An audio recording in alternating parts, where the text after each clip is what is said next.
Bonsoir. Enfin, bonjour plutôt, je crois. Bonjour à la France qui rentre du boulot. Le grand méchant monde, messieurs, dames, est à nos portes. Comme vous le savez, nous sommes entourés de menaces innombrables, climatiques, géopolitiques, économiques, etc. Et il convient de faire le tri et de hiérarchiser pour s'y retrouver, pour agir sur les priorités. Donc il faut déjà faire la différence entre les risques qui sont des hypothèses, peut-être à long terme, qui peuvent très bien ne pas se réaliser, et puis les nuisances bien réelles qui s'attaquent à la France maintenant et qui nous pourrissent la vie au quotidien. Et là, je suis au regret de vous dire que la première des nuisances n'est pas le climat, c'est pas les Chinois, les Russes ou Trump, c'est même pas l'immigration, c'est la classe dirigeante française, à commencer par Macron.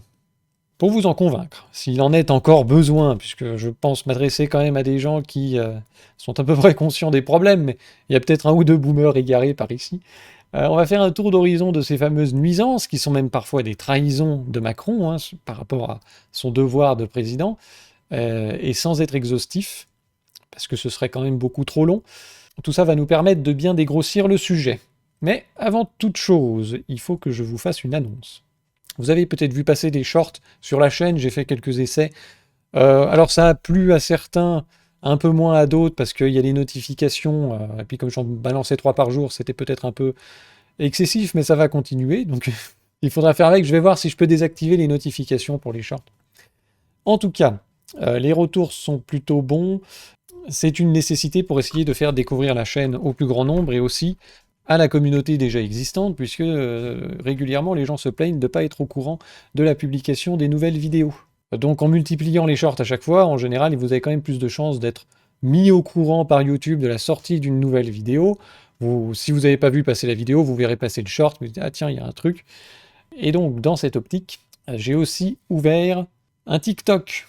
Donc vous pourrez retrouver tous les shorts, évidemment, sur YouTube, mais aussi sur TikTok. Si vous avez plus l'habitude d'être sur cette plateforme, ça vous permettra d'être au courant des sorties sur YouTube. Puis après, il faudra que je rajoute les liens des vidéos pour rediriger les gens de manière un peu plus efficace. Et autre information, puisqu'on me l'a demandé, j'ai posté aussi les podcasts, les vidéos, sur Spotify. Donc en fonction de vos habitudes de consommation et d'usage des différentes plateformes, vous pourrez être mis au courant des sorties via YouTube, TikTok, Spotify, et puis je vais aussi annoncer toutes les sorties sur X. Comme ça permet d'être un peu moins dépendant d'un seul algorithme qui peut être défaillant, voire même légèrement biaisé. On va pas rentrer dans le complotisme, mais bon. Donc Spotify, on me l'avait demandé, c'est un peu niche, je crois, mais bon, je ne sais pas. Vous voyez que l'image n'est pas très bien cadrée, on verra plus tard. Mais je pense que c'est plus pratique pour les gens qui veulent écouter dans les transports, dans leur bagnole. S'ils sont pas abonnés à YouTube Premium, c'est un peu la merde sur l'application, je crois. Donc voilà, si vous êtes sur Spotify et un utilisateur habituel, eh bien vous pourrez retrouver toutes les vidéos qui vont être postées, comme ça, tout sous le même titre, analyse trouble fait, parce que je vais aussi sortir d'autres formats, notamment le format réflexion, mais ça viendra plus tard. Donc voilà, toutes les vidéos seront sur YouTube et Spotify, vous aurez les shorts sur YouTube et TikTok, et les annonces sur X. Donc avec ça, normalement, on devrait casser un petit peu la censure algorithmique, et essayer de toucher une audience plus large en allant sur différents formats. Voilà, on va inonder Internet de ma présence. Donc on va essayer d'être un petit peu plus efficace cette année, donc comme ça vous avez plusieurs plateformes. Voilà, et puis une dernière annonce, pour la boutique, n'hésitez pas à vous rendre sur zoneartisanale.com, les promos de février sont arrivés. Voilà. Sur ces bonnes paroles, on va reprendre notre sujet du jour. On va commencer notre tour d'horizon des trahisons de Macron, et on va commencer par les cessions de territoire, puisque Macron a l'air de considérer que le territoire français peut être distribué à qui le demande, et il n'est pas très pressé de défendre l'intégrité du territoire alors que ça fait partie de ses fonctions de président. Andorre a grignoté 24 hectares du territoire français, c'est une honte, ça c'était en 2019. Je vais vous redonner un petit peu de contexte après. On va écouter ce que disait le maire. Nous partons pour Porta. Porta, c'est un petit village de 12 habitants qui vient de vivre une expérience pour le moins inédite, voire une partie de ses terres grignotée à son insu. Et ça s'est passé pendant l'été, en l'absence du maire. Des bornes frontières avec Andorre ont été installées. Résultat, 24 hectares de moins. C'est un peu du territoire français qui disparaît. Autant dire que monsieur le maire a bien l'intention d'interpeller Emmanuel Macron s'il le croise pendant sa visite en Andorre aujourd'hui. Benjamin Péter. Là, je suis à Porta, sur la France. Je fais un pas de plus. Là, je suis territoire d'Andorre, commune d'Ancamp. Tout ça, c'est plus à nous. C'est fou. C'est fou. Marius Hugon est sidéré malgré le plan napoléonien qu'il conserve en mairie et qui place ses 24 hectares en France. Les nouvelles bornes en granit installées cet été font reculer sa commune d'une 50aine de mètres. La source de l'Ariège passe en Andorre. Le lac de Fontnègre, où lui et ses administrés viennent parfois pêcher, est coupé en deux. Et si je lance un bon coup, je vais arriver au milieu du lac. Donc en Andorre, donc je risque procès verbal. Moi, j'en veux mon État français qui ne nous a pas soutenus et défendu la frontière telle qu'elle était autrefois. Ça me fait mal au cœur quand j'arrive sur ce site parce que j'avais l'habitude d'y venir souvent pour venir me balader. C'est parti en territoire andorran, j'en ai un peu les larmes aux yeux presque. À Porta, Henri ne comprend pas que ce petit pays voisin grignote les terres de son village. C'est une honte de voir qu'on nous vole le territoire, c'est pas possible. Ils peuvent continuer à la pousser, la frontière. Pour le maire, c'est l'eau potable qui intéresse les Andorrans pour alimenter la commune du Pas de la Case. Il n'a pas été convié au déplacement d'Emmanuel Macron aujourd'hui, mais il compte bien demander au président de la République et qu'au prince d'Andorre qu'on rétrocède à sa commune la propriété de ses terres. À Porta, Benjamin. Ah, le président de la République, co-prince d'Andorre, qui a évidemment plus défendu Andorre que la République sur cette question. Alors, juste un petit peu de contexte, puisque tout ça vient d'une convention qui a été signée en 2012, ratifiée en 2015 et appliquée en 2017. Donc c'est plus un problème inhérent à la classe politique que spécifiquement à Macron, mais on ne peut pas dire qu'il a été pressé d'y mettre le haut là. Tout ça vient de tensions qui remontent aux années 70-80. En 1976, Andorre a unilatéralement annexé environ 50 hectares de terres françaises riches en eau, appartenant à la commune de Porta. En 1988, un incident diplomatique a éclaté lorsque des Andorrans qui ont pris le contrôle de la source de l'Ariège, justement, puisque c'est ça l'objectif, ça a mené à des interventions policières, fermeture temporaire d'une vanne d'eau par la France, etc. Donc après, il y a eu des discussions, et un accord de 2012 vise à définir formellement la frontière de 57 km entre les deux pays, en utilisant des coordonnées, blablabla. Ça inclut un échange mineur de 1,5 hectare au total. Alors je pense que c'est le solde, peut-être que Andorre a donné un peu de pampa en échange d'une source d'eau. Et tout ça permet de résoudre les disputes sur l'accès à l'eau, notamment pour alimenter la ville andorrane du Pas de la Case. La session a eu lieu en 2017, très discrètement, au cœur de l'été, sans prévenir les riverains, ni le maire. Donc tout ça est un peu gênant et honteux. Donc on a Andorre qui maintenant fait plier la France et exige des morceaux de territoire. Bon, c'est pas spécifique à Macron, mais vous allez voir que la mentalité est intrinsèque à la classe politique française et que Macron l'a appliquée dans les exemples suivants. Enfin, vous voyez comment ces gens sont pressés de défendre l'intégrité du territoire. Hein. On aurait très bien pu négocier avec Andorre un accès à l'eau et de manière sécurisée et rassurant pour ce petit pays, sans pour autant céder du territoire définitivement. Normalement, le territoire français est inaliénable. Hein. Bref. Alors, ça continue en 2025. Pas question de céder Hunter et Matthew. La France assure qu'elle n'abandonnera pas au Vanuatu ces deux îlots du Pacifique. Une délégation du Quai d'Orsay s'était rendue à la capitale Port Vila le 20 et 21 novembre dernier.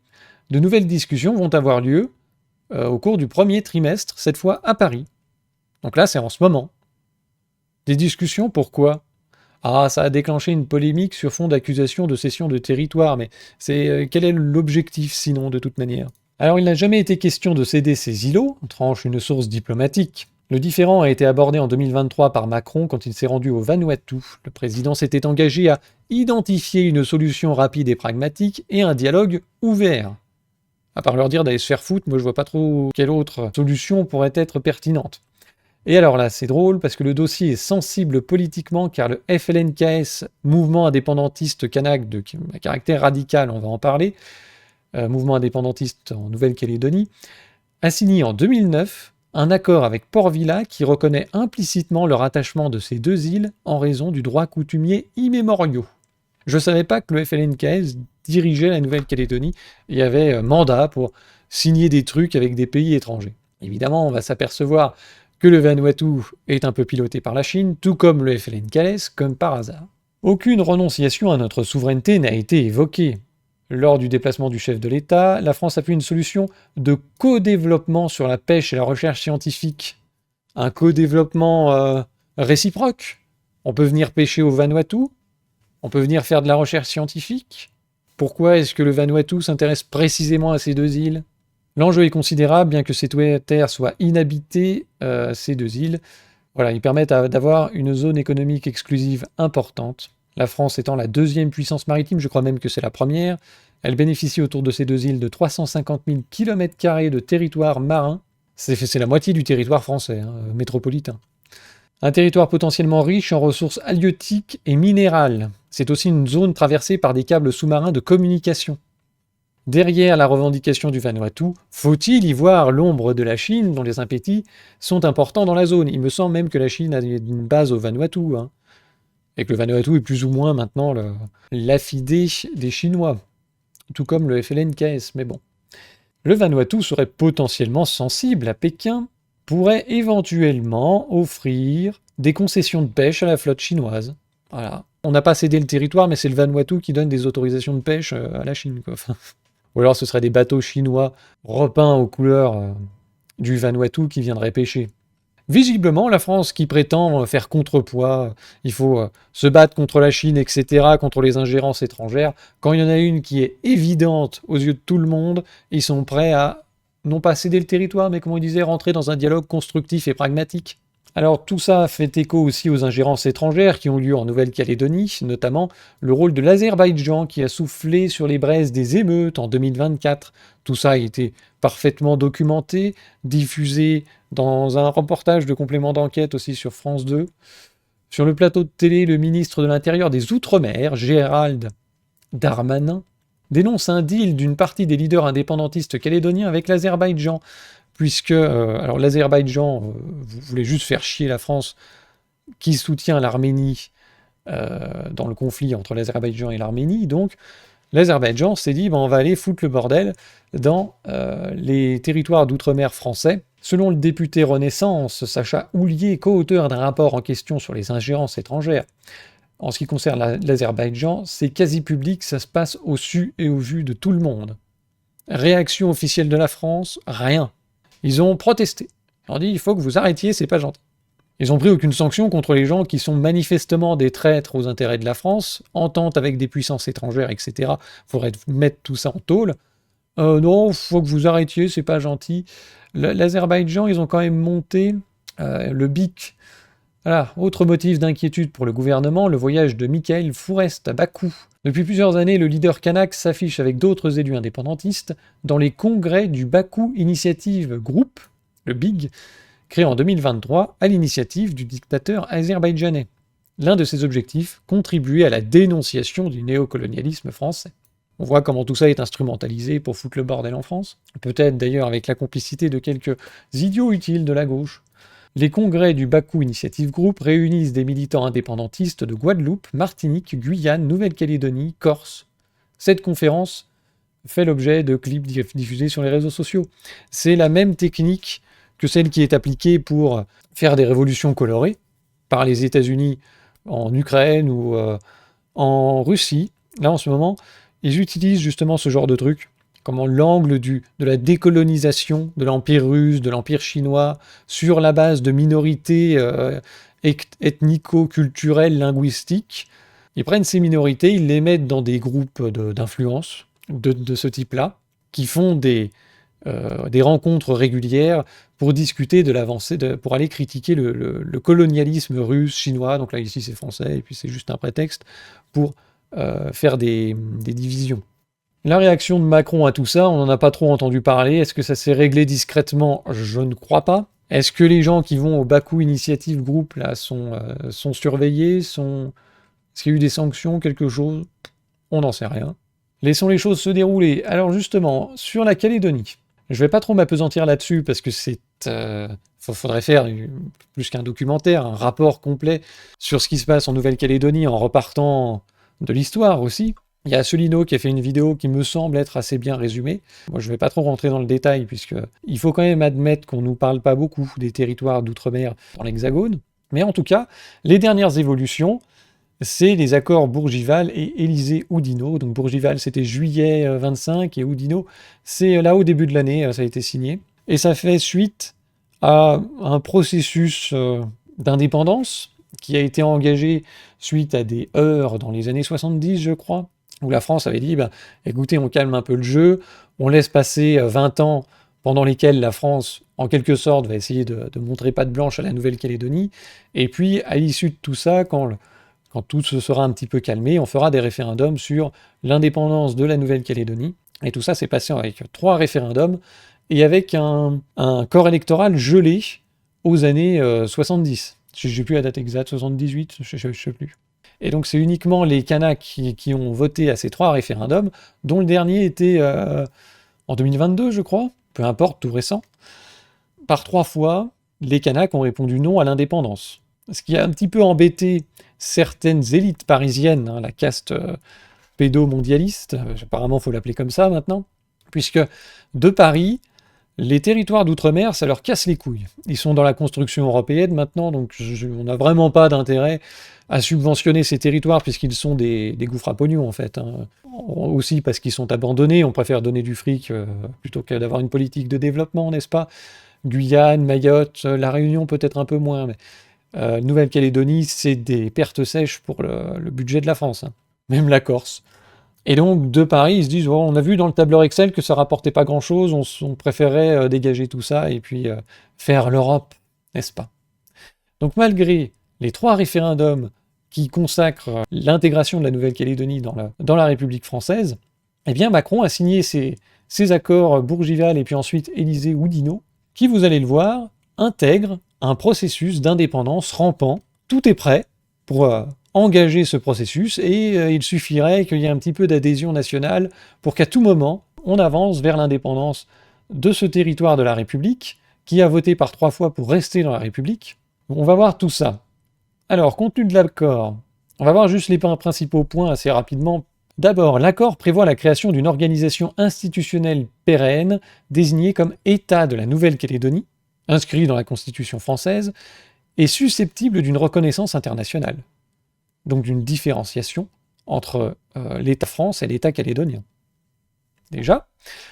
Ensuite, l'accord consacre la création d'une nationalité calédonienne indissociable de la nationalité française, tout en maintenant la citoyenneté européenne, hein, n'est-ce pas? Donc c'est du en même temps. On crée la nationalité calédonienne, mais vous êtes toujours français. On peut reconnaître internationalement la Nouvelle-Calédonie, mais c'est toujours la France. D'accord. On voit comment... C'est la technique du salami, en fait, hein, vous allez voir. De plus, même si la répartition actuelle des compétences entre l'État et la Nouvelle-Calédonie est maintenue, un renforcement progressif de l'association du territoire à l'exercice des compétences régaliennes est prévu. Vous n'êtes pas indépendant, mais on va engager le processus. L'État conserve ainsi des compétences en matière de défense, sécurité, justice, monnaie, bien que celles-ci puissent être transférées à travers un mécanisme spécifique initié par le Congrès dans un cadre concerté avec l'État, sous des conditions strictes, avec une consultation populaire. Si vous voulez votre indépendance, on vous la donne quand vous voulez. L'accord prévoit également le développement de polices provinciales et coutumières.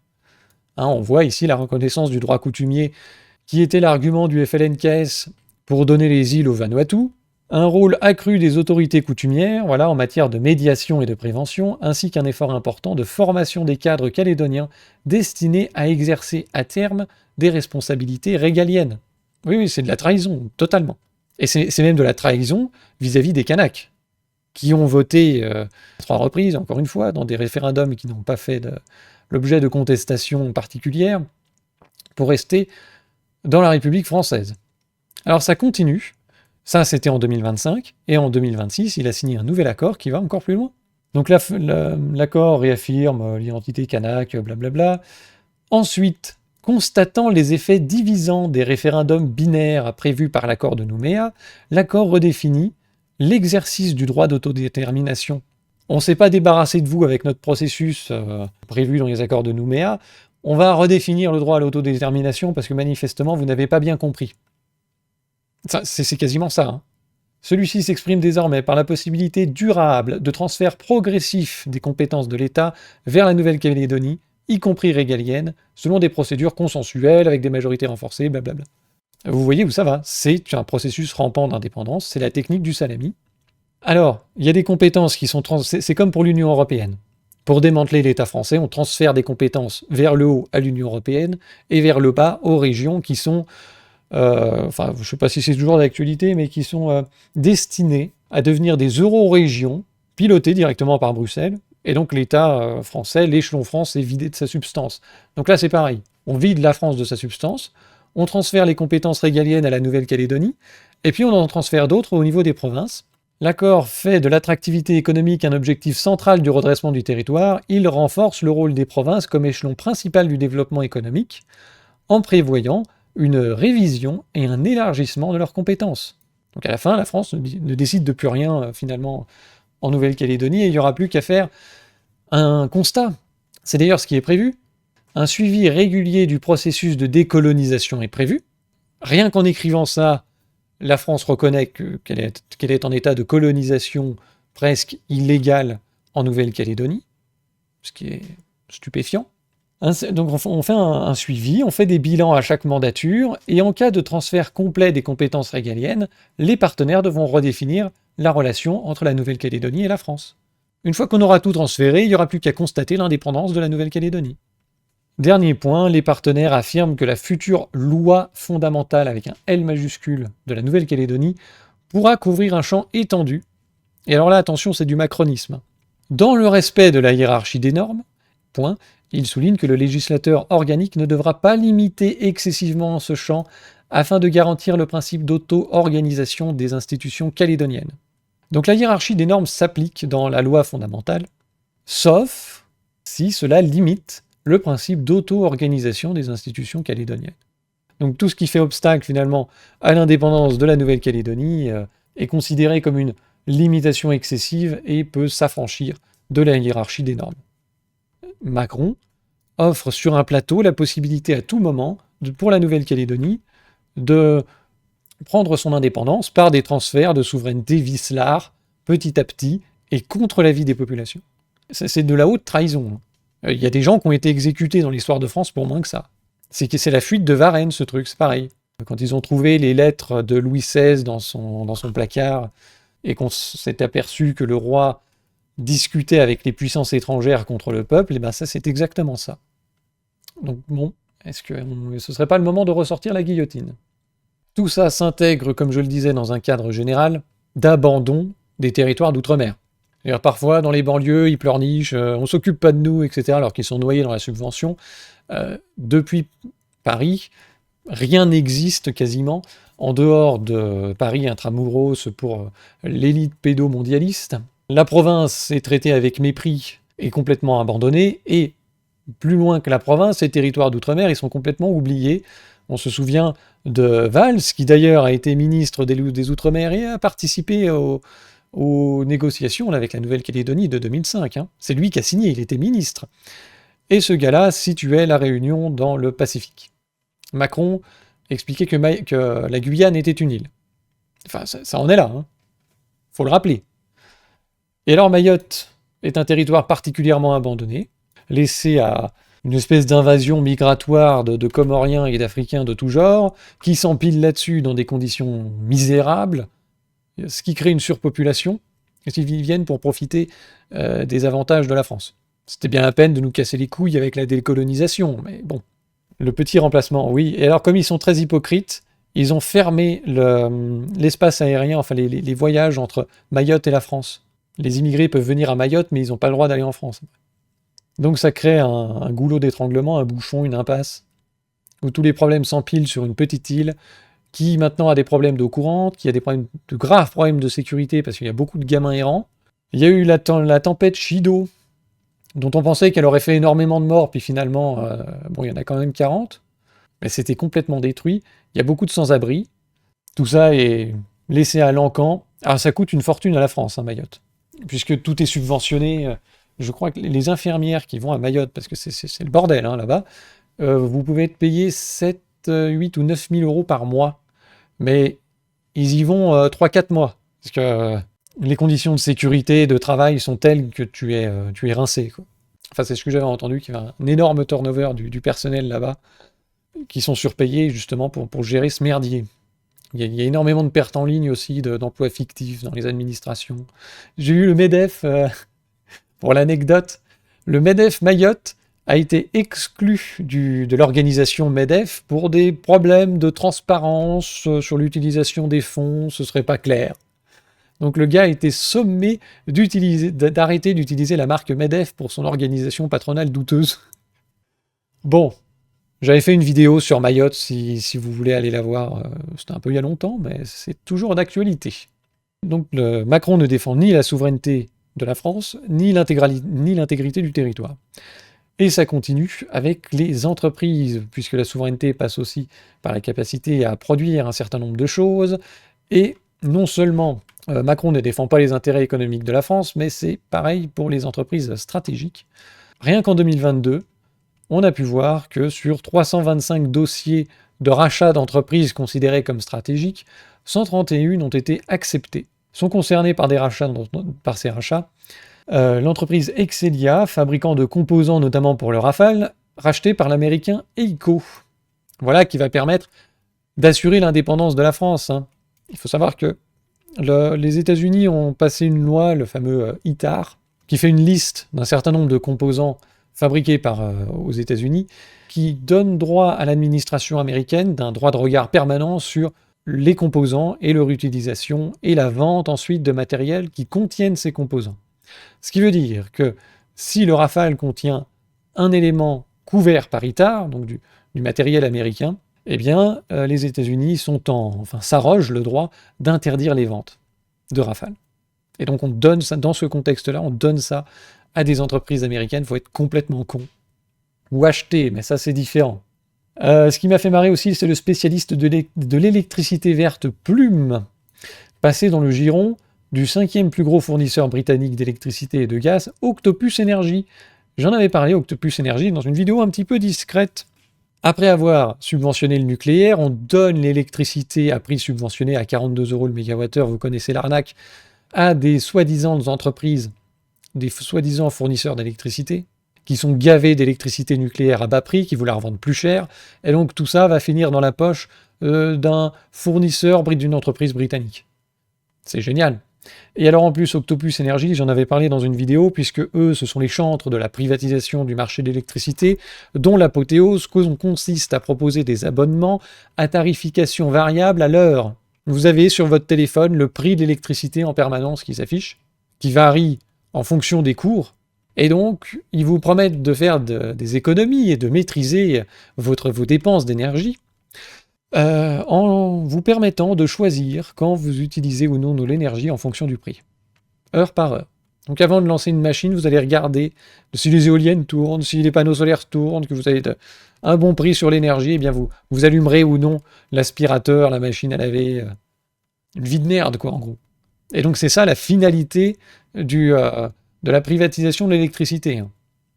Donc les entreprises stratégiques ne sont absolument pas défendues, et le tissu économique en général ne l'est pas non plus. Vous avez vu ce qui s'est passé là avec le Mercosur, qui est une pantalonnade, puisque Macron était pour le Mercosur en 2017, et puis comme c'est plus trop d'actualité, comme les gens commencent à râler, que la mondialisation n'a plus vraiment le vent en poupe, il a commencé à être contre, à devenir nationaliste, puisque lui, il était européiste, c'est bon pour l'Europe, tout ça.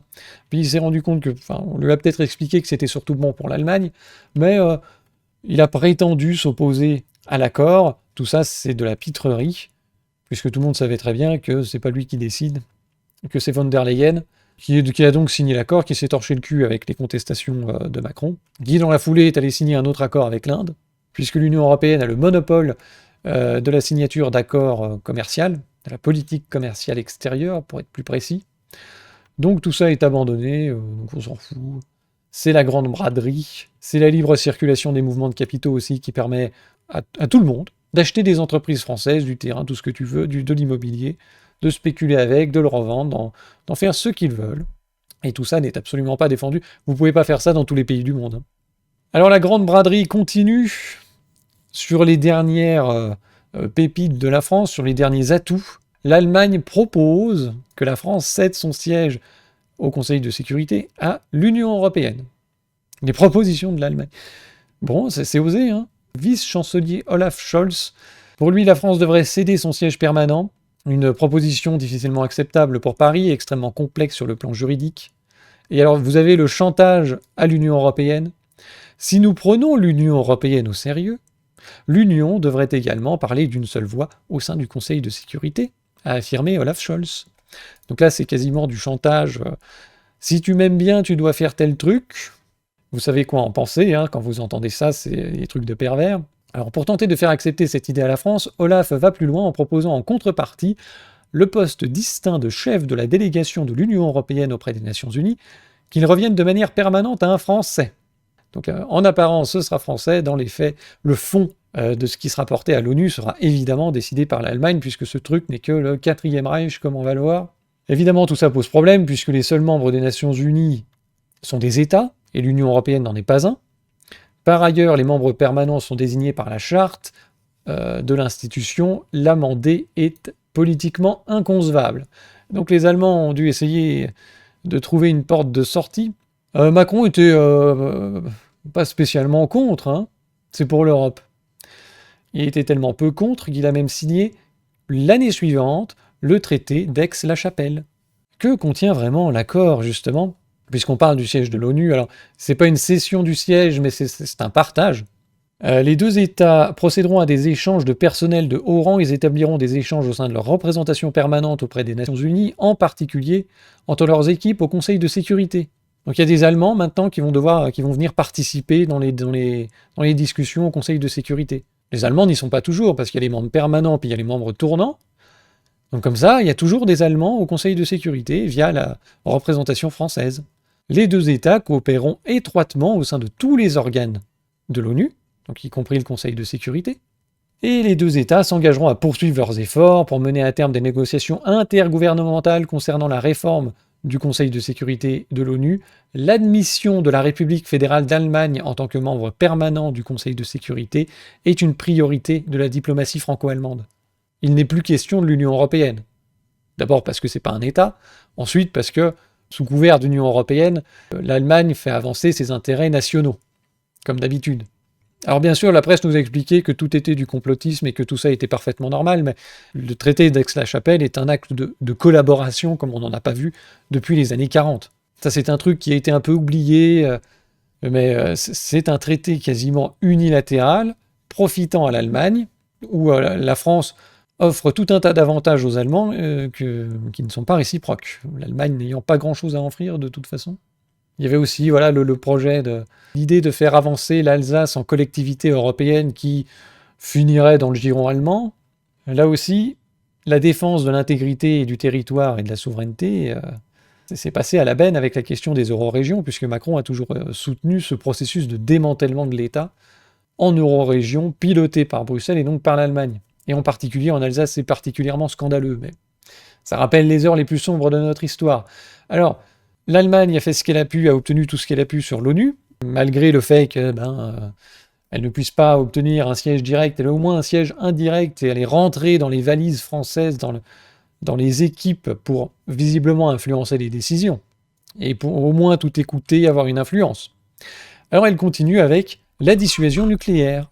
30 janvier 2026, l'Allemagne discute d'un partage de la défense nucléaire avec ses alliés européens. Favorable à cette proposition, Macron avait annoncé en octobre travailler à l'actualisation de la doctrine.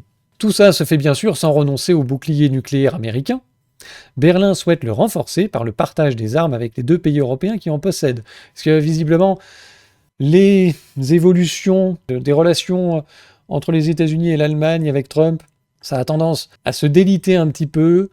Les États-Unis sont pas très chauds pour aller soutenir une Union européenne qui est en train de virer à la dictature et avec lesquelles ils ne sont plus forcément alignés sur les valeurs, sur le rapport à l'économie, au monde, aux relations internationales. Donc l'Allemagne cherche d'autres couillons pour la protéger puisque celle-ci n'a pas le droit d'avoir l'arme nucléaire. Le chancelier allemand avait déjà évoqué cette possibilité en mars dernier. Dans la foulée, Macron a déclaré souhaiter l'ouverture d'un débat stratégique sur le sujet en européen, n'est-ce pas, en couillon d'européen. En octobre dernier, le chef de l'État français avait alors déclaré à la presse allemande qu'il travaillait à l'actualisation de la doctrine nucléaire française et s'exprimerait sur le sujet début 2026. Nouvel acte de haute trahison. Ici, on nous rappelle que le traité de Moscou, qui a ouvert la voie à la réunification du pays en 90, engage explicitement l'Allemagne à respecter une politique de défense non nucléaire. Donc il y a plusieurs traités internationaux, non seulement traités de non-prolifération, mais je crois aussi les accords depuis la fin de la guerre, qui interdisent à l'Allemagne d'avoir l'arme nucléaire et même d'avoir une défense nucléaire. Dans ce cadre juridique, tout transfert ou mise à disposition d'une arme est rigoureusement impossible. Déjà, elle ne respecte pas cet accord puisqu'il y a des armes nucléaires en Allemagne, des armes des États-Unis qui sont sous le contrôle de Washington, mais bon, de fait, c'est sur le territoire allemand, quoi. Dans ce cadre, la France et le Royaume-Uni, qui sont les seuls à posséder l'arme nucléaire en Europe, pourraient tout à fait, de façon souveraine, se déclarer protectrices d'un État voisin.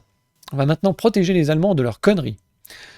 L'interdiction faite à l'Allemagne de posséder l'arme ne signifie toutefois pas que nous ne pouvons pas discuter avec d'autres pays européens d'une dissuasion nucléaire commune, a assuré Friedrich Merz.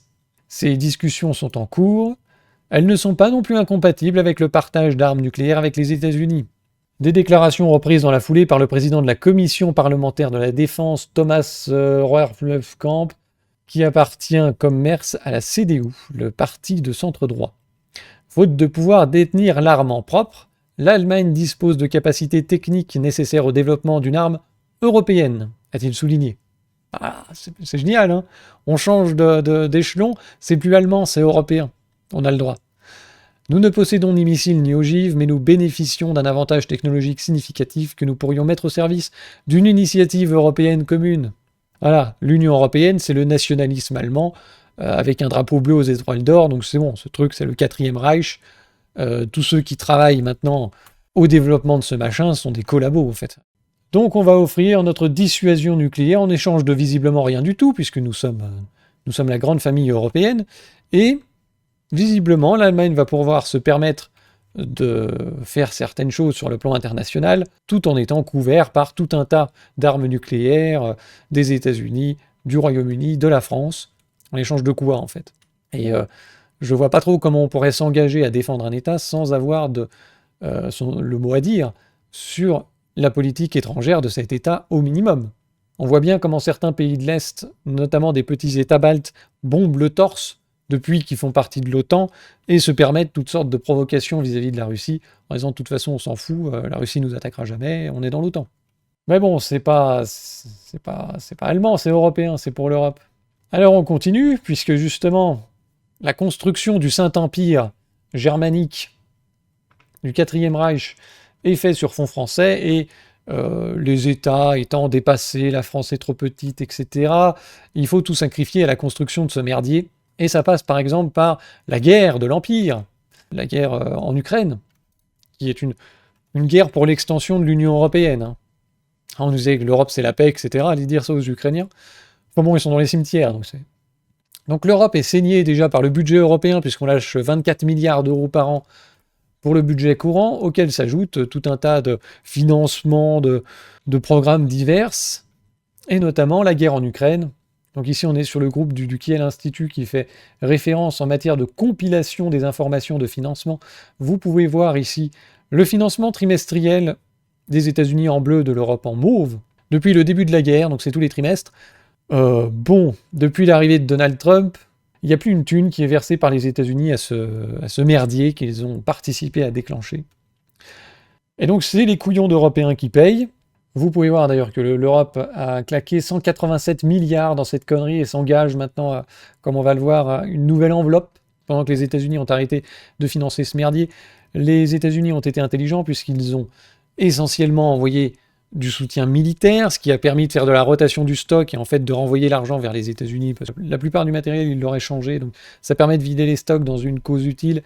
Par contre, c'est les couillons d'Européens, via l'Union européenne, qui financent l'aide financière, là en bleu, qui finance majoritairement le conflit et qui finance l'État ukrainien, dont l'économie est un peu explosée au sol pour des raisons évidentes. Donc on paye pour les services publics, les retraites, les fonctionnaires, tout, en fait, en Ukraine.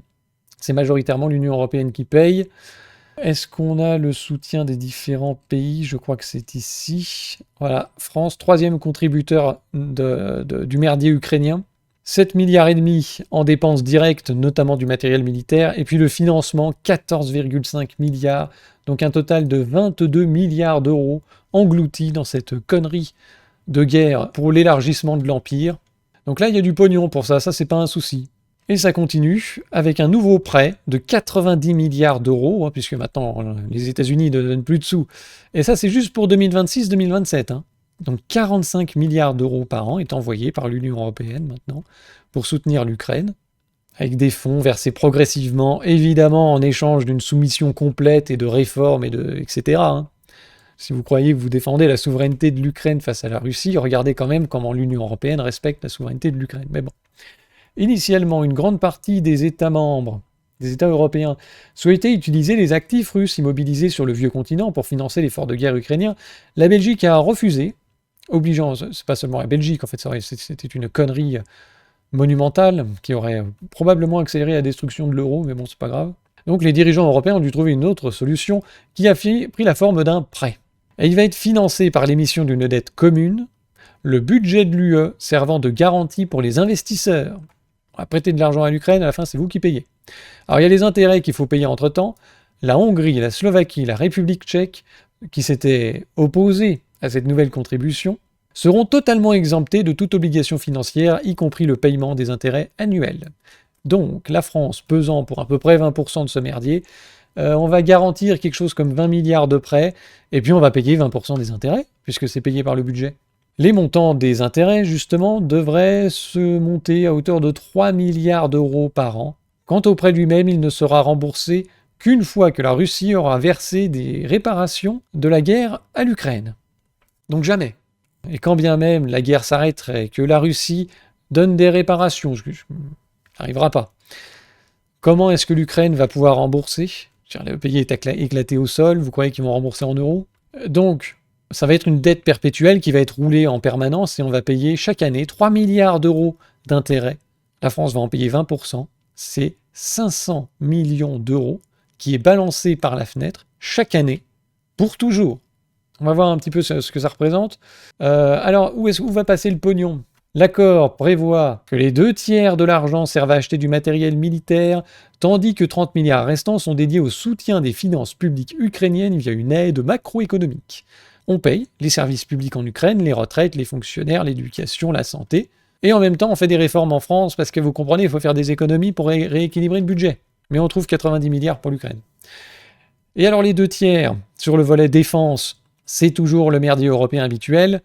Le texte initial prévoyait d'imposer 65% de la valeur des équipements financés qui proviennent de l'Union européenne, de l'Ukraine ou de la Norvège. Pourquoi pas la Norvège, bon. La France, fervente partisane du Made in Europe, s'est efforcée de limiter autant que possible les achats en dehors du continent, tandis qu'au nom du pragmatisme et de l'urgence, l'Allemagne et les Pays-Bas défendaient au contraire l'idée d'acheter les équipements nécessaires là où ils sont disponibles aux États-Unis si besoin. Donc on va taxer les contribuables français, on va emprunter de l'argent pour acheter du matériel américain, pour les donner aux Ukrainiens dans le cadre d'une guerre de l'OTAN, des États-Unis contre la Russie, dont les États-Unis se désengagent maintenant que c'est parti en sucette. C'est vraiment des couillons intersidérales. Et donc on va emprunter de l'argent pour aller engraisser l'industrie de défense américaine et subventionner le niveau de vie des Ukrainiens. Voilà, des exceptions sont déjà prévues pour certains pays qui ont signé des partenariats de défense et de sécurité avec l'UE. Ça, c'est dans une précédente vidéo avec le fameux plan de réarmement européen. C'était le même genre de conneries, quoi. Savoir d'où viennent les armes, où est-ce qu'on a le droit de se fournir, bref, pour faire l'Europe de la défense. Donc il y aura des exemptions, et puis seront exemptés ceux qui sont déjà des gros contributeurs d'aide militaire à l'Ukraine. Par exemple, le Royaume-Uni, mais aussi les États-Unis. Donc, voilà, on va aller subventionner l'industrie chez les autres. Je m'étais amusé à regarder ce que représentaient les 500 millions qui vont nous être piqués chaque année pour payer les intérêts en permanence. Un Français en moyenne de 30 à 39 ans, un actif, épargne 250 € par mois, ce qui fait 3 000 € par an. 500 millions d'euros divisé par 3 000, ça veut dire que l'épargne de 170 000 personnes, j'arrondis, en France, va être captée, transmise à Bruxelles pour payer les intérêts d'une dette à la con, et ensuite ces intérêts vont disparaître dans des fonds d'investisseurs internationaux. Là-dedans, quelle partie va revenir en France pour être dépensée, on n'en sait rien. En général, le paiement de ce genre d'intérêt est un transfert des catégories les plus pauvres vers les plus riches qui sont des détenteurs d'épargne. Et en attendant, ça veut dire que la France va s'endetter en gros à hauteur de 20 milliards d'euros supplémentaires. Ces 20 milliards ne vont pas être dépensés en France, ou très peu, pour acheter du matériel américain et subventionner le niveau de vie des Ukrainiens. Et les intérêts vont être payés de manière perpétuelle, 500 millions d'euros par an qui vont être captés en France et renvoyés, on ne sait pas trop où. Donc c'est une perte sèche nette de 500 millions d'euros par an, ce qui représente en fait l'épargne de 170 000 personnes qui est vaporisée. Donc ces gens ne vont pas pouvoir investir, consommer, c'est un peu schématique comme présentation, mais ça donne un ordre d'idée. Et donc on s'étonne, à force d'aller subventionner le niveau de vie des autres, que les Français sont maintenant moins riches que la moyenne européenne. Parce que le budget européen, c'est pareil, hein, on dépense 24 milliards pour aller subventionner les petits voisins. Le résultat, voilà, c'est que le niveau de vie en Pologne va bientôt dépasser celui de la France en 2034. Je crois que le PIB par habitant est déjà supérieur. Enfin, il sera supérieur en 2034 si on continue. La Pologne est le pays qui a le plus bénéficié économiquement de son adhésion à l'Union parmi les 10 pays ayant intégré le bloc dans le cadre du 5e élargissement en 2004. Forte croissance, etc. Donc les Français sont taxés et on subventionne les Polonais. Les entreprises en France délocalisent en Pologne, notamment pour bénéficier de coûts salariaux plus bas, mais aussi la Pologne n'est pas dans l'euro, hein, ils ont gardé leur monnaie. Il faut savoir que la Banque centrale polonaise achète énormément d'or en ce moment. Donc on subventionne la Pologne qui achète de l'or, qui achète du matériel américain, des F-35, qui nous piquent nos usines, et qui à la fin font les malins. Donc les types qui vous proposent une autre Europe, vous regardez cette courbe, et vous me dites si la Pologne a envie de changer l'Europe. Évidemment que non. Ça leur profite, ils ne changeront rien à ce système. Vous en faites pas. Donc les Français sont continuellement taxés pour subventionner l'économie chez les autres, à travers l'Ukraine, à travers le financement de l'Union européenne, à travers le plan de relance qui nous coûte 40 milliards en fonds nets, hein, ça on le rappelle, à travers aussi les différentes politiques européennes, hein, par exemple la transition énergétique qui nous a obligés à acheter toutes sortes de panneaux solaires, de bagnoles électriques, d'éoliennes qui sont fabriquées à l'étranger, qui sont ultra subventionnés. Donc à la longue, eh bien, on s'appauvrit énormément. Ce qui nous amène au bilan économique de Macron. Un véritable sabotage organisé qui produit l'effet que vous pouvez voir ici résumé sur ce tableau par Charles-Henri Gallois. N'hésitez pas à mettre pause et à contempler le bilan de Macron depuis 2017. C'est de la merde partout. La natalité s'effondre, la mortalité infantile augmente, les entreprises font faillite, la dette publique explose, le déficit augmente, les dépenses publiques augmentent, la contribution à l'Union européenne a augmenté de près de 30%, la balance commerciale est éclatée au sol, la production manufacturière, tiens, on nous parlait de relocalisation, réindustrialisation de la France, on passe de 11% du PIB à 9%. C'est énorme. Nombre de bagnoles produites divisé quasiment par 2, ils ont foutu en l'air l'industrie automobile qui est la base de l'industrie. Hein. Derrière l'industrie automobile, tu as tous les sous-traitants, tu as tous les fabricants de matières premières, d'acier, etc. L'industrie automobile, c'est la base. Et donc, ça va aggraver la situation. Mais ça aussi, les dirigeants des entreprises automobiles, ils sont pour une grande part responsables. Alors, explosion du nombre de pauvres, l'écart de taux entre la France et l'Allemagne a augmenté, ce qui indique une dégradation plus rapide que la moyenne. Les explosions du prix du gaz et de l'électricité, enfin, partout où vous regardez, c'est un désastre. Ici, un autre visuel fait par Astrid Kitwit qui nous présente le bilan de Macron, voilà, par rapport à la moyenne européenne, donc un PIB. Alors le PIB, il faut le prendre avec les pincettes, mais ça permet de faire des comparaisons. Un PIB qui est inférieur en augmentation à la moyenne européenne, idem pour le PIB par habitant, idem pour le nombre d'emplois créés, idem pour le nombre de chômeurs aussi a diminué moins vite, production industrielle qui s'éclate, crise du logement. Mais par contre, il y a plus d'homicides par habitant qu'avant. Ça, de ce côté-là, il y a eu des progrès. Évidemment, Macron, à chaque fois qu'il en a l'occasion, nous explique qu'il a tout bien fait, tout bien réussi. Voilà, encore il y a 3 jours, à la cantine, où il a été allé vendre ses conneries d'interdiction des réseaux sociaux. Et il est très fier de ce qu'il a fait, il est content de son bilan, il n'a rien à se reprocher. Le génie du millénaire. Alors évidemment, tout dépend de ce qu'on appelle bilan, de quels sont les objectifs. Et l'objectif de Macron, c'est essentiellement de détruire, comme il le dit ici. Et donc moi, je finirai par là. Je vous remercie de cet engagement parce que on est dans une période où on refonde. On est en train de réinventer un modèle. C'est plus dur de le réinventer quand tout n'a pas été détruit. Et donc... On n'a pas encore tout détruit pour reconstruire notre modèle idéologique.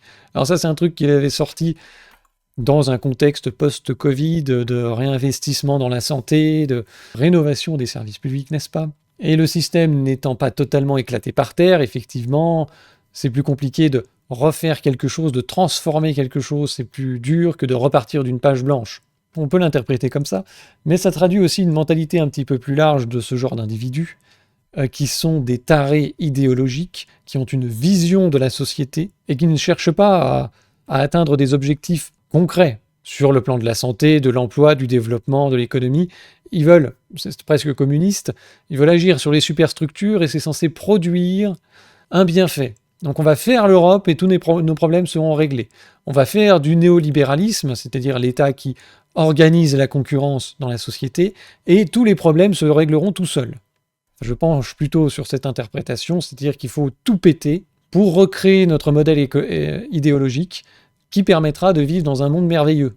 On voit le résultat. Et donc, comme on est les génies du millénaire, que nous on a raison, qu'on connaît le chemin vers le développement, eh bien on peut tout se permettre. Donc la démocratie, tout ça, on s'en fout un peu, quoi. Macron n'a jamais hésité à avoir un recours massif au 49.3, et quand les Gilets jaunes sont sortis du bois pour critiquer le désastre en fait de cette politique, il y a eu une gestion, disons, autoritaire du mouvement, disons qu'ils ne se gênent pas pour porter atteinte à la démocratie représentative, ce qui est assez ironique puisque c'est les Gilets jaunes qui ont été accusés de ne pas respecter les institutions, de contourner le Parlement, de vouloir se substituer aux élus. Hein, ça, c'était le discours sur les plateaux de télé.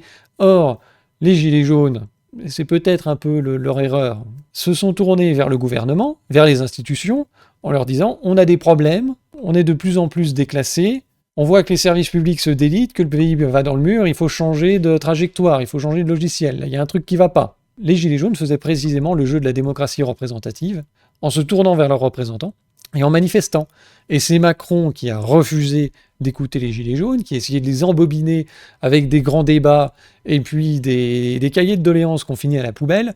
Et puis je me rappelle, je vous avais déjà parlé de ce truc-là, où entre deux portes, une fois il avait dit « Oui, vous savez, moi je considère que j'ai donné les réponses aux Gilets jaunes lors du grand débat et puis de l'intervention que j'avais fait, je ne sais plus quelle date, à la télé pour faire des annonces.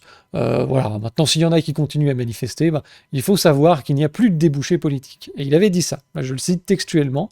Il dit voilà, vous continuez, vous n'êtes pas content, il n'y a plus de débouché politique, c'est comme ça.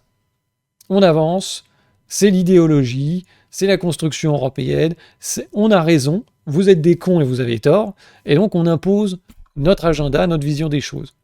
À partir de là, on peut tout se permettre, donc c'est recours au 49.3 massif, et puis on envoie des LBD dans la gueule des gens qui ne sont pas contents, et on ne se gêne pas non plus pour instrumentaliser les institutions de manière dégueulasse, pour mentir à tout va. En fait, on est prêt à tout. Disons qu'il n'y a plus de limite, quoi. La fin justifie tous les moyens. Donc on avait vu l'instrumentalisation des institutions lors de la dissolution en 2024, où il avait parlé de grenades dégoupillées qu'il balançait dans les pieds de visiblement des gens qui votaient mal. Ah, vous avez voulu voter Le Pen ou je sais pas quoi. Eh bien, allez-y, je dissous l'Assemblée nationale, vous avez qu'à voter pour eux, puisque vous les voulez, allez-y. Et il espérait comme ça obtenir une majorité. Plus tard, on nous a dit qu'en fait, il voulait vraiment avoir Bardella en Premier ministre pour les flinguer. On ne sait pas trop ce qui est vrai, en tout cas, c'est une instrumentalisation des institutions, une bordélisation du pays d'ailleurs, et puis, comme il passe son temps à mentir tout le temps, à dire tout et son contraire, à se foutre de la gueule des gens, à être un manipulateur, en fait, la conséquence, c'est qu'il y a une dévaluation considérable de la parole politique. Donc il ne respecte pas la démocratie représentative, il instrumentalise les institutions et il pourrit la vie publique en étant particulièrement détestable. On rappelle que ce type voulait moraliser la vie publique et qu'il devait avoir une parole rare en tant que président. Il est tout le temps en train de jacter. Le résultat, c'est que les gens qui avaient déjà plus trop confiance dans la vie publique et dans les politiciens ont encore moins confiance et il entraîne un petit peu tout le monde avec lui puisque les médias qui répètent ces conneries sont de plus en plus dévalués. Alors après, on chiale sur la montée du complotisme, qui peut avoir certaines dérives. Disons, ça rend poreux des manipulations de l'opinion publique par des puissances étrangères, puisque la confiance dans les médias et dans la parole publique est vaporisée.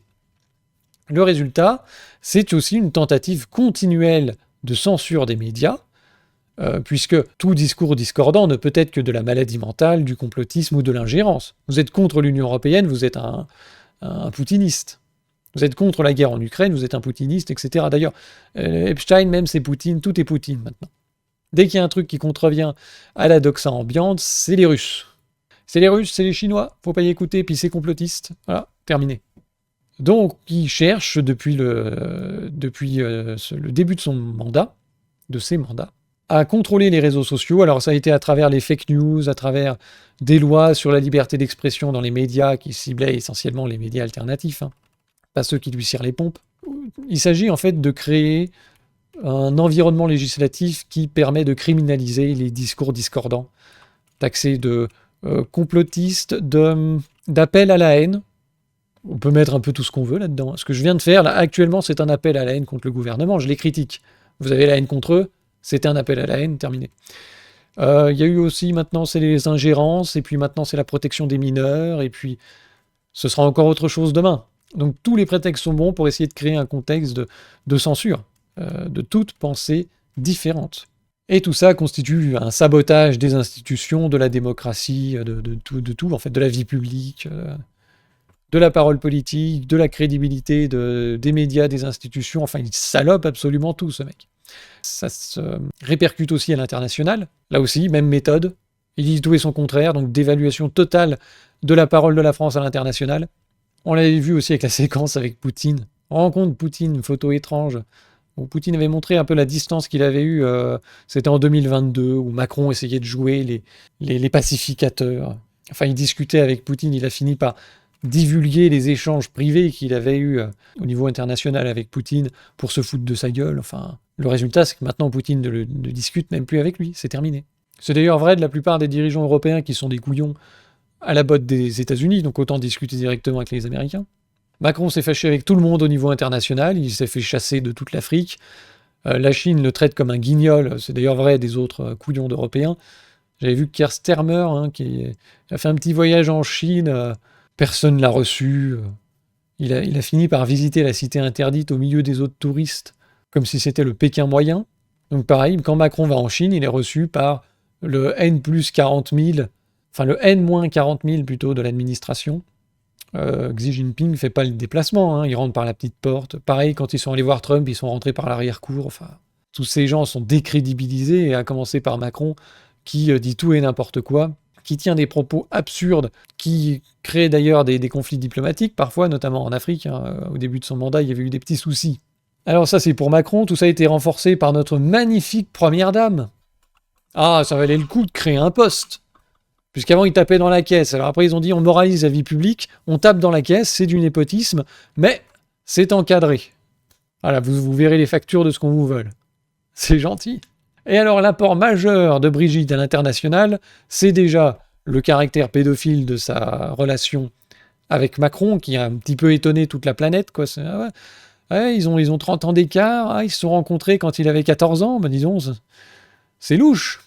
Bon, on ne s'étonnera pas qu'elle soit copine avec Jack Lang. Et alors, son deuxième apport magnifique, c'est l'affaire Chibrit. Vu que ça fait marrer toute la planète, ça a été repris à l'international dans tous les médias, en Chine, en Russie. Voilà l'image de la France à l'international, quoi. On discute de la relation malsaine de Brigitte et Macron, et Emmanuel, et puis est-ce qu'elle n'aurait pas une bite quand même? Ah. Et donc on paye des centaines de milliers d'euros pour engraisser cette vieille. Et voilà ce qu'elle nous rapporte. Donc l'image de la France est complètement ternie par ce couple de guignols. Alors ça ne s'arrête pas là, puisqu'après ils continuent en flinguant le patrimoine. La France, ça n'existe plus. La France, on s'en fout, c'est de la merde. Puis d'ailleurs les Français aussi, on s'en fout. Alors du coup, le patrimoine n'est plus vraiment protégé. C'est le moins qu'on puisse dire. Le cas du Louvre a été particulièrement grotesque à l'international, on va dire, puisque 3 kikis avec un monte-charge sont passés par une fenêtre, ont pris tout ce qu'ils ont voulu et sont repartis comme ils sont venus. Le plus choquant, c'est que la directrice du Louvre est toujours en poste, qu'un certain nombre de personnes, ministres de la culture, genre Rachida Dati, tout ça qui était à la mairie, ils en ont passablement rigolé, ça les a fait marrer, tout ça. Et alors la directrice du Louvre, elle a effectivement des priorités particulières, puisqu'elle est plus pressée de se payer une jolie cantine, plutôt que de rénover et d'entretenir le bâtiment qui part en sucette. Il y a des ailes qui prennent l'eau, des ailes entières du château qui prennent la flotte. Le bâtiment n'est pas sécurisé, tout le monde peut venir se servir, enfin c'est hallucinant. Donc on ne sait toujours pas d'ailleurs qui a vraiment été, qui a cambriolé, on a chopé les petites mains, mais pas les commanditaires. Le problème de sécurité se pose dans de nombreux musées. La France est tellement abandonnée que même l'argentier de l'Élysée est soupçonné de dérober de la vaisselle, des tasses, des objets classés et de les revendre à de jeunes collectionneurs travaillant au musée du Louvre. Voilà, donc visiblement, il y a des gangs qui s'amusent à voler le patrimoine de l'État qui n'est plus vraiment protégé. Hein. Regardez, en 2019 déjà, 50 000 œuvres d'art prêtées au musée et aux administrations ont disparu. Vous avez le mobilier national, qui est une grosse réserve servant à meubler les bureaux de nos chers ministres, par exemple. Et puis, de temps en temps, il y a du matos qui disparaît. Alors, il y en a qu'on retrouve, le suivi est compliqué, on ne va pas trop rentrer dans le détail. Voilà, il y a des milliers de pièces dont on perd la trace. Parfois simplement parce que le suivi est approximatif, donc on s'en fout, tout ça est géré avec le cul. Et d'ailleurs, Brigitte s'était permis de vendre du mobilier national, je vous le rappelle, 8 mai 2020, dans le cadre du Covid. C'était pour contribuer à l'effort de la nation pour soutenir les hôpitaux. Et alors, cette vente, donc cette personne qui baigne dans le népotisme total, qui n'a ni mandat ni fonction, c'est elle qui a pris l'initiative d'une vente du patrimoine de l'État et qui a décidé de s'accaparer l'argent puisque les bénéfices vont à la Fondation des Hôpitaux de France, qui est une fondation privée présidée par Brigitte Macron. Et tout ça pour faire une opération de communication sur le thème « Nous protégeons la santé des Français, nous sommes soucieux de bien financer les hôpitaux ». Donc Macron bousille le service public hospitalier, il continuait même à fermer des lits pendant le Covid, et de l'autre côté, vous aviez Brigitte qui nous fait un cadeau avec notre propre argent finalement, puisqu'elle vend le patrimoine des Français pour ensuite faire une opération de communication dans le cadre des hôpitaux de France, de cette fondation qui d'ailleurs, faut aller voir le budget, il faut aller voir quelle partie est vraiment allée à l'hôpital et quelle partie a disparu dans les frais de fonctionnement. Et au passage, on fait une petite opération de com pour redorer le blason du couple aux yeux des Français, où Madame Brigitte se donne des grands airs de défenseuse des hôpitaux, pendant que Macron les défonce. Il y a une autre façon de faire de la com avec le patrimoine. Macron nous l'a prouvé avec Notre-Dame. Alors au début, il voulait s'associer, puisque c'est quelqu'un d'une médiocrité exceptionnelle.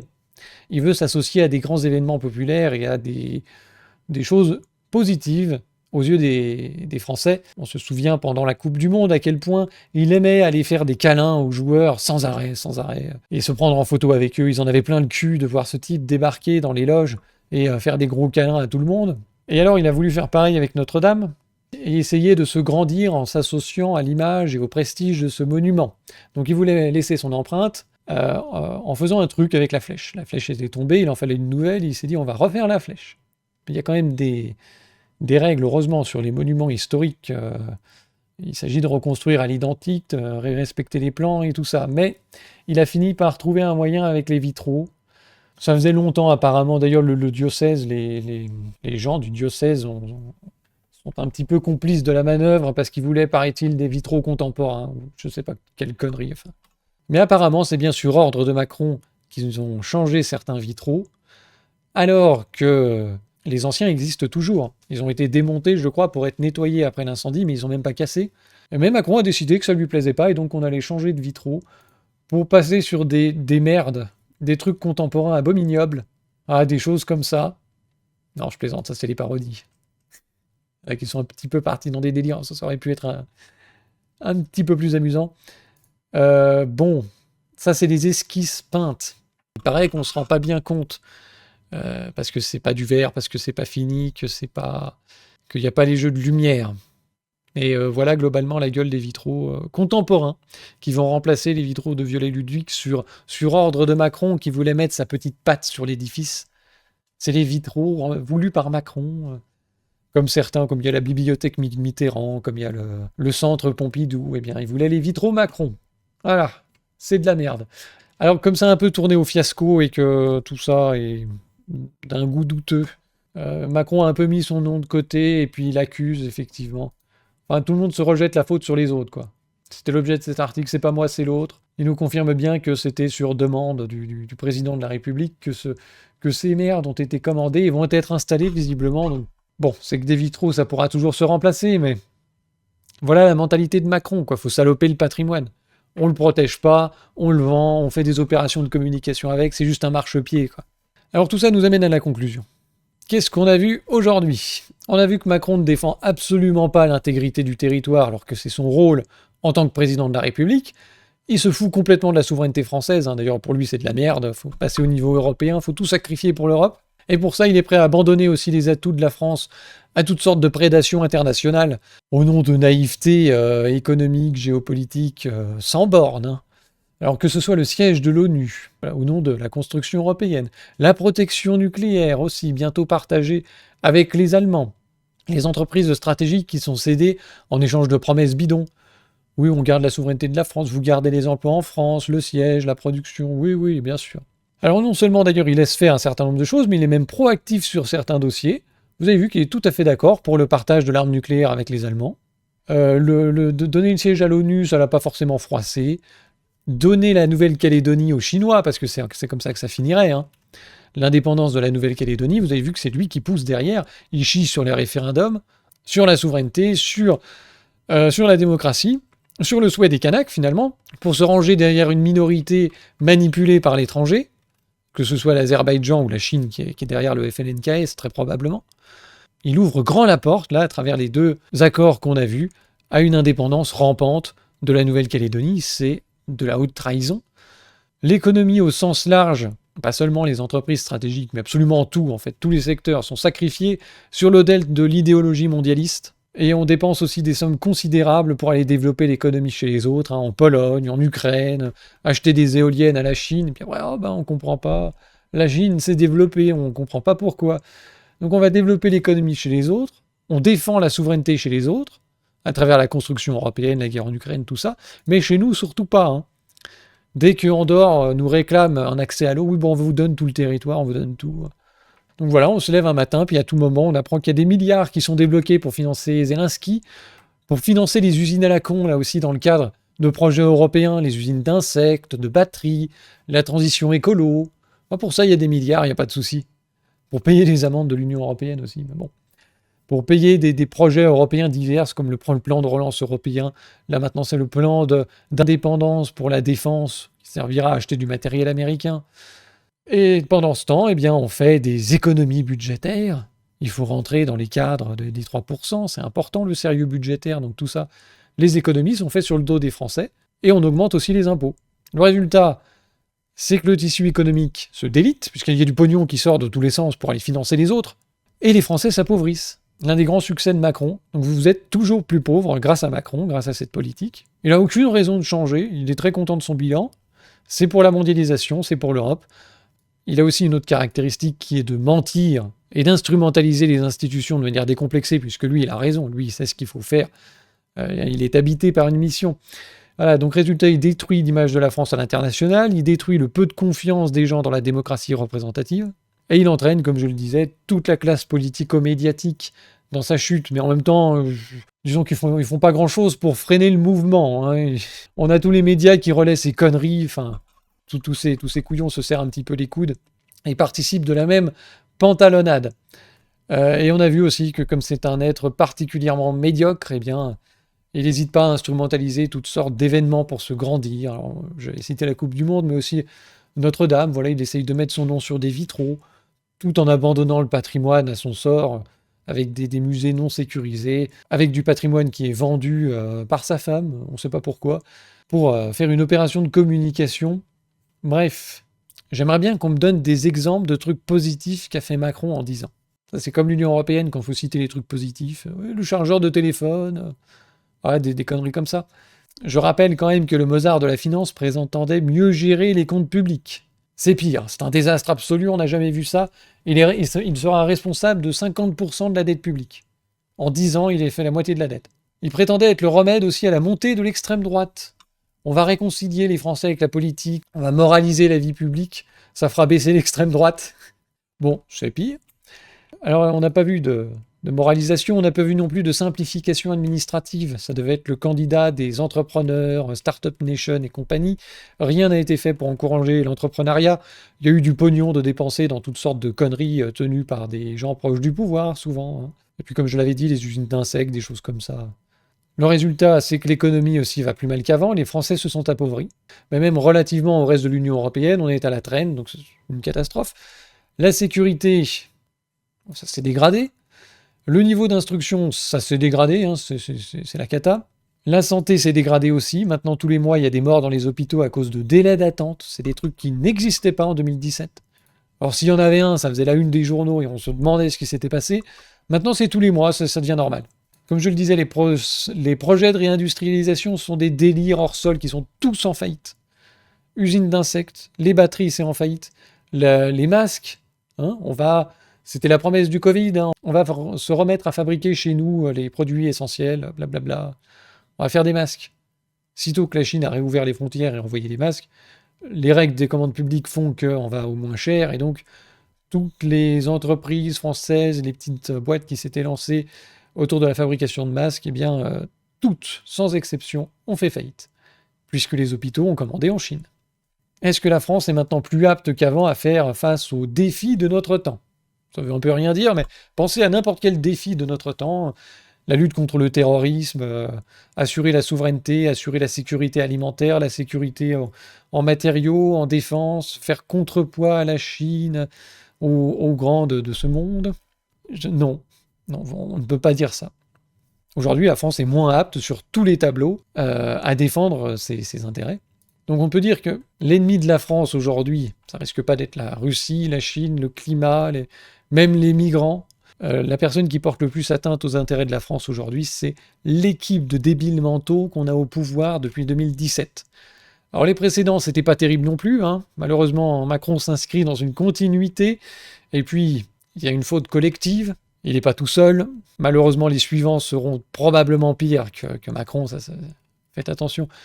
Le retour de Hollande en 2027, ça va être quelque chose.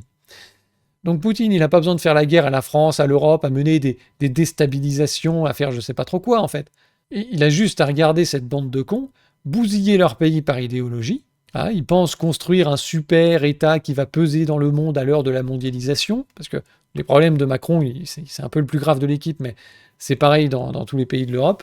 Et ils pensent construire un super État, et finalement c'est juste l'URSS du 21e siècle, une bureaucratie obèse, absurde, déconnectée des réalités, qui pourrit la vie des gens, en fait. Il n'y a pas d'autre mot. Si vous cherchez un responsable, hein, il serait peut-être temps d'aller le chercher. Moi, je me demande d'ailleurs s'il n'y a pas des influences étrangères, en fait, comme la Chine, par exemple, pour faire passer certaines lois qui détruisent littéralement l'économie pour rien. Par exemple, la loi ZAN. J'ai l'intention de faire une vidéo spéciale sur le sujet. La loi zéro artificialisation nette des sols, qui s'ajoute à toutes sortes de conneries sur l'écologie, sur la consommation de CO2, d'énergie, d'objectifs comme ça, qui sont, via l'échelon européen, envoyés au niveau français, transmis dans des lois, etc. Aujourd'hui, il s'agit de faire du développement économique en consommant moins d'énergie, en émettant moins de CO2 et en utilisant moins de terre. Et en étant compétitif en situation ouverte, en économie ouverte, avec des pays comme la Chine qui crament du charbon, nous n'ont pas du tout les mêmes préoccupations. Il va falloir m'expliquer comment on fait. Donc c'est un suicide en fait organisé, et c'est pas possible que ce truc-là, que cette accumulation de choses qui sclérose l'économie, qui empêche tout développement, c'est pas possible que ce soit passé par des gens qui ne soient pas corrompus. Faudra étudier un peu la question. Aujourd'hui, le premier ennemi de la France, c'est sa classe politique au sens large. Il va falloir faire quelque chose à un moment. Oui, c'est les Russes. Donc là, malheureusement, j'ai pas des très bonnes nouvelles à vous transmettre. Je pense que, en plus, les élections 2027, ça va être une catastrophe, parce que le reste de la classe politique, la différence avec Macron, on la cherche, hein. La plupart l'ont couvert, personne n'a voté sa destitution. Quand il s'agit de virer le gouvernement, il n'y a personne. Et en fait, vu qu'on est encarcanté dans la construction européenne, la marge de manœuvre de la classe politique est très mince, et aucun ne veut dénoncer la construction européenne. Malheureusement, alors on me demande qu'est-ce que tu penses de machin truc ou bidule, je crois peu qu'un individu va venir sauver tout le monde, parce que si les gens ne sont pas conscients des problèmes, ne se rendent pas compte en fait du niveau de trahison de la classe politique, parce que là quand même c'est effarant. Si les gens ne se rendent pas compte de ça, il n'y a pas de raison qu'ils réagissent. Il y en a tout un tas qui pensent que l'Union européenne est positive, ou bien qu'on peut la changer, ou qu'on peut pas en sortir, et puis ils ne se rendent pas compte du niveau de la trahison des politiciens, et même de l'opposition qui se cache bien de dénoncer les vrais problèmes. D'ailleurs, s'ils le faisaient, ils disparaîtraient des écrans radars. Et les partis politiques, cancer du pays, des guerres de boutiquiers, ouais.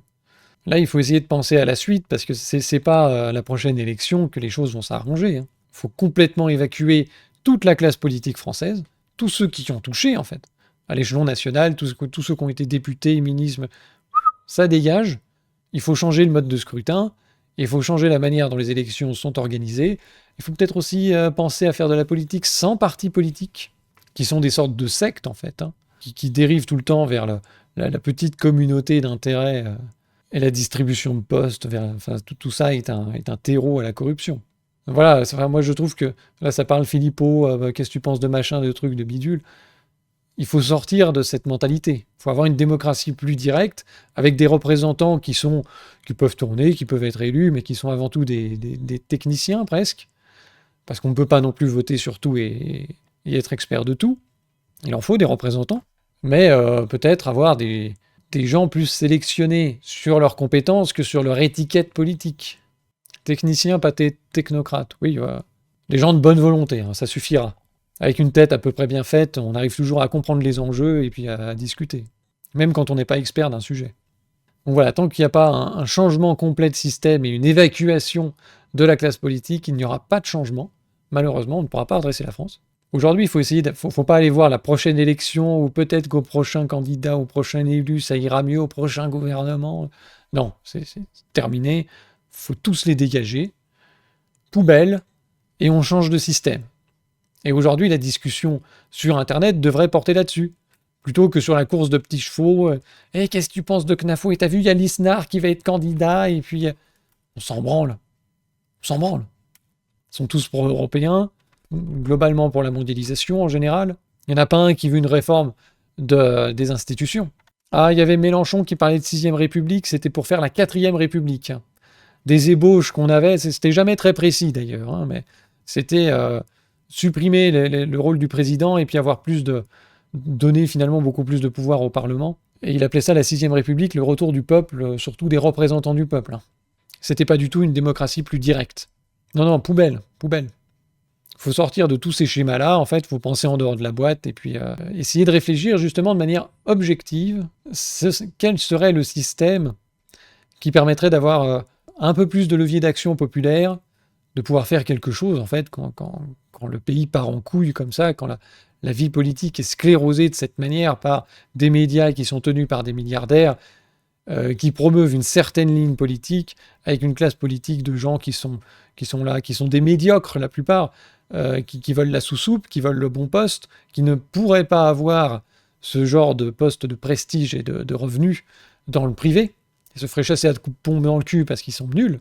Donc c'est pour ça qu'on est une classe de médiocres qui accepte finalement de jouer le jeu et de mentir continuellement aux Français, que ce soit la gauche, la droite, l'extrême gauche, l'extrême droite, tout le monde se fout de la gueule des Français et ne leur dit pas les vrais enjeux et prétend que votez pour moi, je vais arranger tel ou tel truc. Les autres sont méchants, moi je suis gentil. Oui, il faut faire barrage à l'extrême droite, votez pour la gauche. Donc il faudrait pouvoir avoir des leviers d'action directs, populaires, pour agir sur la classe politique et sur la politique du pays. Il ne sera pas possible de redresser le pays tant qu'on ne fera pas ça. En attendant, je vous remercie d'être passé. N'hésitez pas à vous abonner. Alors maintenant, il y a de nouvelles plateformes, alors toujours YouTube, sur X, Twitter, pour être informé des nouvelles sorties, puisque tout le monde n'est pas toujours informé, sur TikTok, sur Spotify. Comme ça permet d'être un peu multiplateforme et pas être trop dépendant d'un seul algorithme dont les partages et la mise en avant est un peu approximative. N'hésitez pas à faire un tour aussi sur Tipeee pour financer mon merveilleux travail, et sur Zone Artisanale aussi, où les très bons produits des artisans vous attendent.